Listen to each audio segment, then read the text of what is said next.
Salut, alors aujourd'hui si tu regardes cette vidéo, c'est que tu te poses probablement la même question que moi il y a un an de cela. Qu'est-ce que le trading concrètement? Car souvent sur les réseaux, que ce soit YouTube, TikTok, Instagram ou même sur le net, on arrive à avoir plusieurs définitions du trading ou plusieurs perceptions du trading.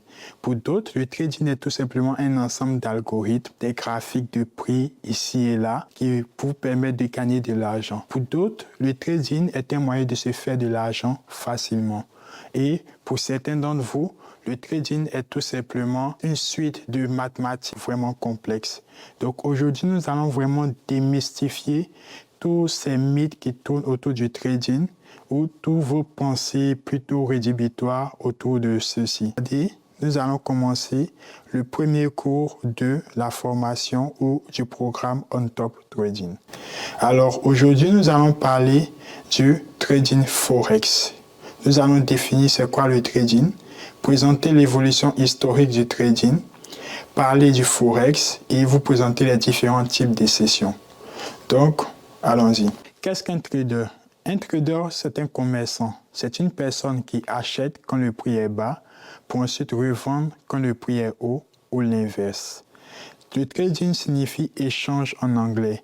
Donc, un trader, à la suite d'une gestion du risque impeccable et d'une stratégie claire et répétitive, le trader arrive à négocier des actifs sur le marché de la bourse. Donc, illustration, nous prendrons l'exemple d'un casque Apple dont le prix est de $645 à la sortie. Quelques mois plus tard, le prix du casque passe à $580. Vous et moi, nous avons justement $580 à dépenser. Et puisque nous avons $580 à dépenser, nous décidons d'acheter le casque pour $580. Mais nous l'achetons pas pour l'utiliser, mais on l'achète parce qu'on sait que le casque se revend bien. Et quelques mois plus tard, lorsque le prix du casque repasse à $640, nous décidons de vendre le casque que nous avons acheté auparavant. Donc, nous vendons le casque à $640, or nous l'avons acheté à $580, ce qui fait une variation de $60 à la hausse. Donc, nous sortons gagnants de cette transaction avec un gain de $60. Par contre, il y a un second scénario qui est possible. Et ce scénario est le suivant. On achète le casque au même prix, c'est-à-dire 580, puis quelques mois après ou quelques temps après, le prix du casque ne fait que chuter, probablement du fait de la qualité ou du fait de l'offre trop grande. Donc, ils veulent liquider. Et le prix du casque passe de 580 à 540 en un rien de temps. Qu'est-ce que nous décidons de faire? Nous décidons ici de vendre le casque même à $540. Et lorsque nous le vendons à $540, nous perdons ici $40, mais nous avons toujours $540 en notre possession qui nous permettrait de négocier d'autres actifs ou d'être actifs dans d'autres transactions. Donc, c'est vraiment ça le principe clé du trading. Mais tout à l'heure, je parlais de vente à découverte. C'est quoi une vente à découverte concrètement? Je prendrai l'exemple qu'une de mes élèves durant l'une des sessions a eu à évoquer pour sa compréhension à elle. Elle a pris le cas d'une femme qui vend des perruques. Alors, cette femme, étant donné qu'elle vend des perruques, elle achète ses perruques pour ensuite les revendre. Mais ici, elle prend la commande des clients, récolte l'argent des clients, puis va maintenant acheter les perruques qu'elle a déjà en sa possession. Donc, c'est-à-dire qu'elle prend les perruques à crédit et ensuite, elle encaisse ses clients. Et quand elle reçoit cet argent-là, elle part acheter maintenant ses perruques. Mais ici, son bénéfice s'agrandit seulement quand le prix des perruques baisse. Parce qu'elle espère acheter les perruques à un prix plus bas que le prix initial pour le revendre où elle a déjà vendu beaucoup plus cher. Donc, à titre d'illustration, on va prendre le cas d'une femme qui vend des perruques à $70. Elle achète ses perruques généralement à $50. Elle a une clientèle de 20 personnes. Donc, étant donné qu'elle prend les commandes des clients, Donc, elle a 20 clients fois $70, ce qui lui fait environ $1 400. Mais de ces $1 400, elle a un bénéfice de $400 seulement, puisqu'elle doit racheter les perruques qu'elle a pris à crédit tantôt, c'est-à-dire de $50 l'unité. Donc ici, ça fait 1400 moins 1000, on se retrouve à $400 de bénéfice net. Cependant, si le prix des perruques chute et qu'elle a vendu ses perruques à $70 et elle paie le crédit des perruques à $40, cette femme fait un gain beaucoup plus considérable que d'habitude. Donc, c'est vraiment comme ça que fonctionne la vente à découvert en trading. Ce qui est très intéressant, car à l'inverse de l'investissement, un trader, il peut se permettre de vendre un actif qu'il ne possède même pas, ce qu'un investisseur ne peut pas se permettre. Donc, voici ici présenté brièvement le trading aujourd'hui et nous allons maintenant continuer avec l'historique du trading. Donc, vous devez savoir que le trading existe 10 000 ans avant Jésus-Christ, c'est-à-dire depuis la préhistoire, et il était matérialisé ici sous forme de troc, un troc intercommunautaire. Il y avait des échanges entre les différentes personnes d'une même communauté. À titre d'illustration, un pêcheur qui a 2 poissons qu'il est prêt à échanger contre 2 kilos de maïs. Ce pêcheur doit trouver une personne qui a du maïs et cette personne qui a du maïs doit être prête à échanger son maïs contre du poisson, ce qui rendrait la tâche un peu plus compliquée. Alors, certaines civilisations dès 3000 ans avant Jésus-Christ, comme la Grèce, l'Égypte, la Mésopotamie, ont décidé de mettre en place un système monétaire. L'argent ne se matérialisait pas sous la forme qu'on connaît aujourd'hui.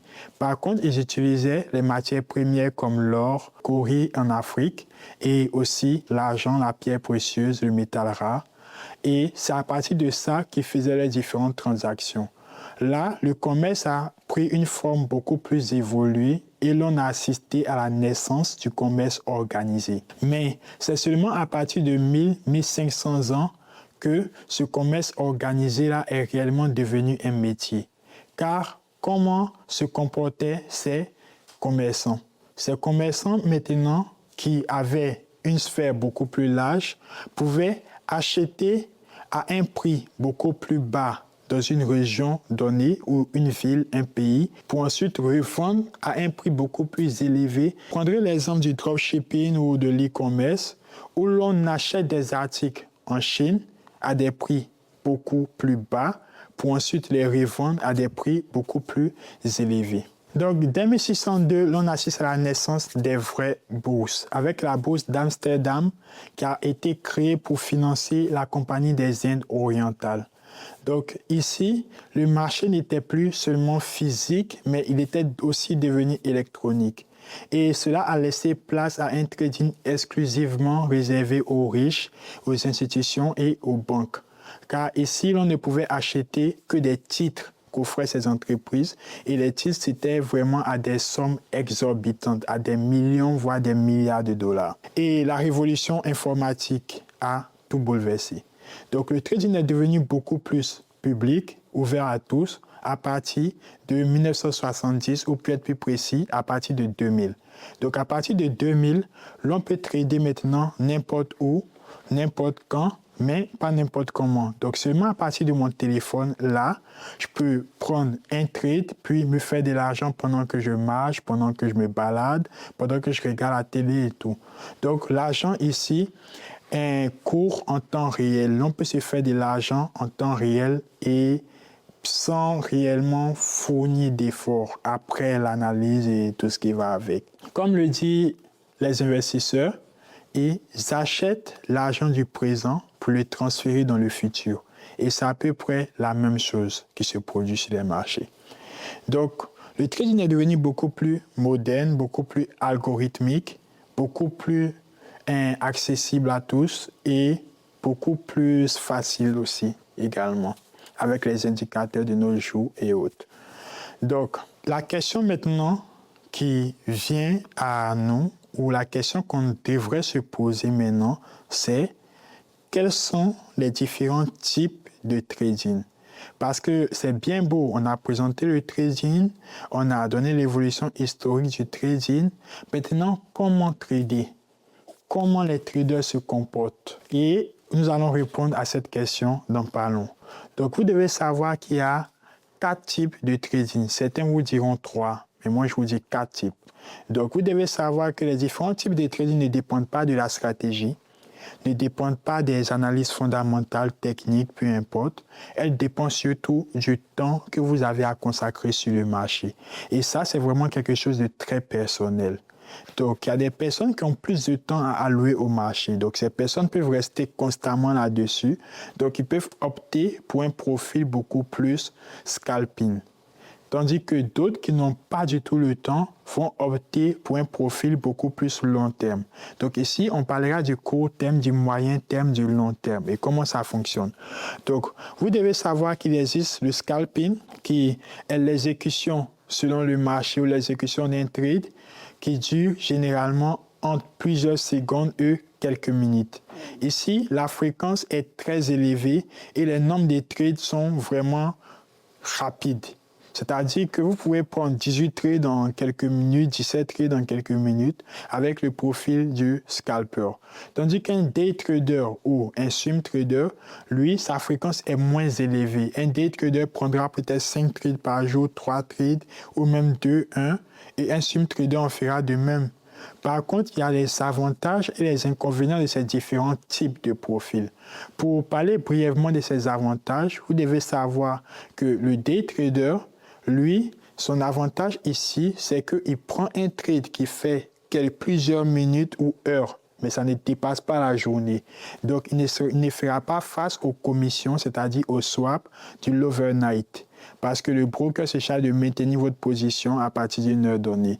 Et là, vous évitez la commission, même si elle est toute minime, peut-être 2-3 $, pas plus.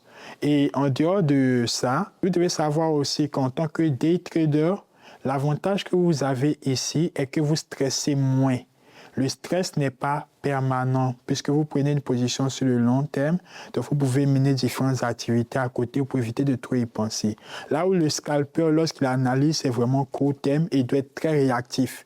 Donc, le stress, il est fréquent et le marché peut se retourner violemment, puis il va perdre son capital. Il est obligé de trader avec de petits lots au risque de perdre énormément.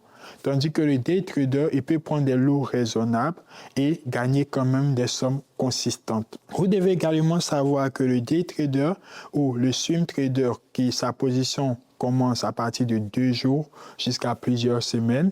Et le long position trader, c'est quelqu'un qui prend une position qui peut faire des mois, voire des années. C'est vraiment sur le long terme. Donc, ces différents profils, day, swing, long position trader, ce sont des profils qui sont exposés aux informations économiques, puisque les informations économiques ont un impact sur le marché et nous en parlerons plus par la suite. Et lorsque ces personnes-là prennent un trade, une information des dernières minutes peut faire basculer le déroulement de ce trade en question. Donc, voici l'inconvénient ici. Mais comme autre inconvénient, le stop loss est beaucoup plus éloigné. Stop loss qui signifie arrêt de perte est beaucoup plus éloigné et pareil aussi pour le take profit. Donc, le marché prendra du temps à atteindre ces zones-là et comme vous devez le savoir aussi, en trading, l'on se fait de l'argent selon la variation des prix. Donc, plus l'écart entre le prix d'entrée et le prix de sortie est grand, plus les gains et les pertes vont de pair. Donc, cela signifie que pour le day trader ou le swing trader, même avec un lot minime ou raisonnable, cette personne peut être exposée à risquer plus de 2%, 3%, voire même 10% de son capital s'il a un capital peu consistant. En dehors des différents types les différents profils de traders, nous allons voir maintenant le marché du Forex, ce que je trade majoritairement. Marché du Forex ou Foreign Exchange. Donc, vous devez savoir que le marché du Forex est le plus grand marché financier au monde, avec plus de 7 500 milliards de dollars qui s'échangent au quotidien. Il est ouvert 24 heures sur 24, 5 jours sur 7 et ne ferme pratiquement pas. au cours de semaine ou au jour ouvrable, à un détail près, entre 17h et 18h. Ici, le marché réagit de manière instinctive, si je peux le dire ainsi, puisque le marché ne fera pas de mouvement clair. Il va beaucoup hésiter, il va beaucoup ranger durant cette période-là. Donc, durant cette période, on peut considérer ça comme une période de pause du marché. Le marché se repose entre 17h et 18h du Canada. Maintenant, il y a différentes sessions aussi à savoir, à connaître les sessions du marché. Vous devez savoir que le marché du Forex est ouvert 24 heures sur 24, 5 jours sur 7, mais l'activité varie selon les zones géographiques. Donc, il y a la session de Sydney, la session de Tokyo, la session de Londres et la session de New York. Donc, la session de Sydney, elle marque tout simplement le début de l'ouverture du marché. Donc, c'est à partir de là que les premiers mouvements se créent. Pendant la session asiatique, comme l'indique le nom, asiatique, Asie, il faut principalement concentrer ses activités sur les paires asiatiques, comme le yen japonais ou le yuan chinois. En dehors de ça, il y a la session de Londres et la session de New York, qui sont des sessions très volatiles. Et durant ces sessions, il faut privilégier la session de Londres, les paires européennes, et la session de New York, les paires américaines.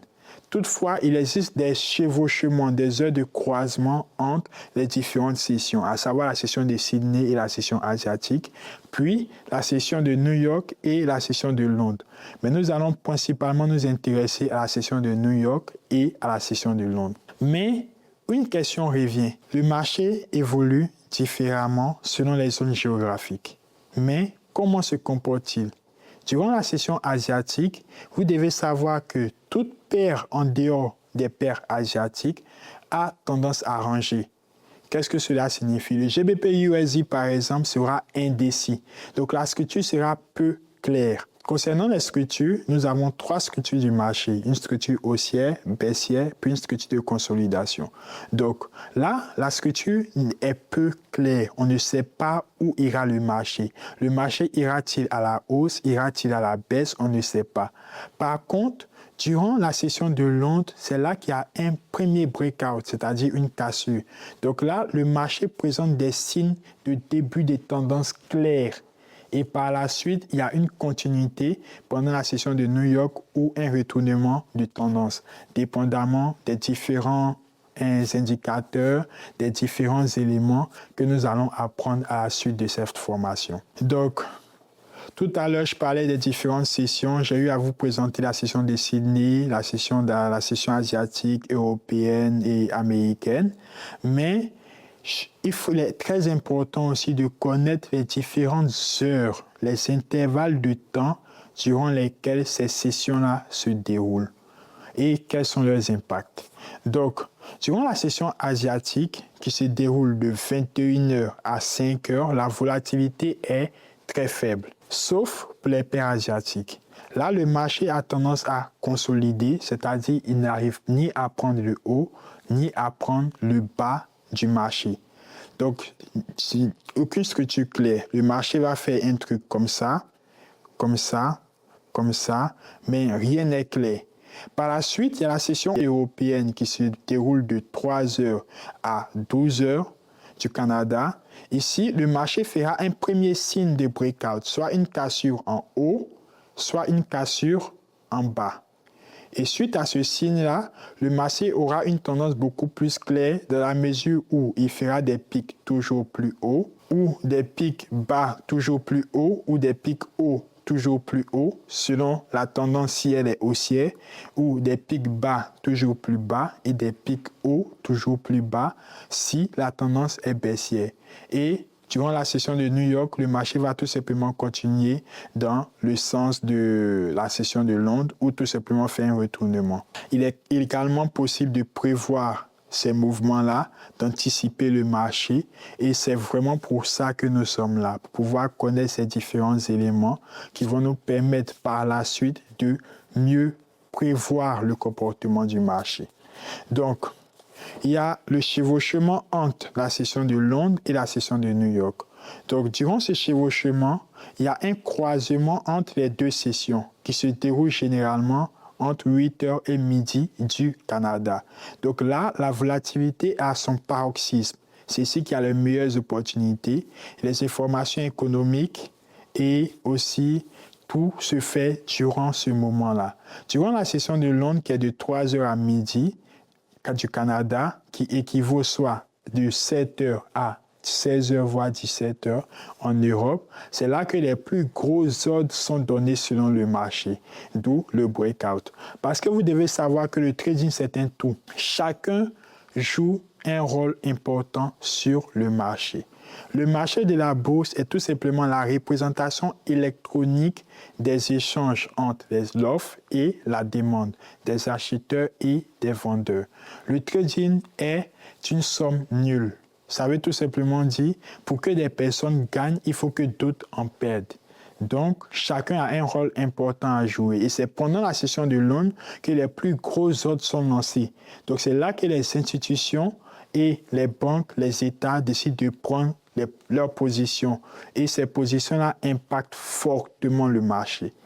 Par la suite, durant la session américaine, qui se déroule de 8h à 17h du Canada, je précise beaucoup du Canada parce que les heures varient selon les zones géographiques. Ici, la volatilité est très élevée, mais elle est moins élevée quand même pendant le chevauchement. Ici, c'est la publication des informations économiques également. Le marché donne des signes beaucoup plus clairs. Les stratégies sont beaucoup plus claires ici, surtout la stratégie SMC, support résistance. Les zones clés sont identifiées, le marché réagit, il est très réactif. Et pourquoi les sessions sont-elles importantes? Les sessions sont-elles importantes car elles nous permettent de comprendre la volatilité et la liquidité, savoir à quel moment trader, quand trader, mieux s'organiser, mieux gérer son temps, se spécialiser dans le choix de sa paire de devises. Pour ceux qui tradent le Forex, l'or principalement qui est un contrat, lui, il est volatile à tout moment. Donc, le XAUUSD est volatile à tout moment. Par contre, les meilleurs moments sont les chevauchements ou la session asiatique, mais plus le chevauchement. Car pendant la session asiatique, on le sent peu. Donc, c'est vraiment important aussi de connaître le comportement des investisseurs, de connaître X, Y éléments. Tout ça, ça vous permet d'avoir un plus sur vos trades. Donc, la spécialisation, par exemple, pour des personnes comme moi, qui aiment trader le USD JPY, on préférerait trader entre 18h et 3h ou entre 18h et 21h. Puis on va dormir le lendemain, on voit si on en gagne, on en perd et tout. Mais ça nous permet de gagner du temps, de savoir quelle paire trader, à quel moment trader et où le faire. Donc, ça vous permet également d'éviter les faux mouvements, surtout pendant la session asiatique où le marché range beaucoup. Il n'y a rien d'éclair. Le marché monte, il descend, il monte, il descend. Donc, durant ces moments-là, vous allez éviter les paires européennes, américaines pour vous concentrer sur les paires asiatiques ou ne pas trader du tout. Donc, comprendre les sessions, c'est savoir quand trader pour maximiser ses chances de succès. Voici donc clos notre première leçon. J'espère que vous avez compris plus ou moins l'essentiel de cela et merci pour votre confiance.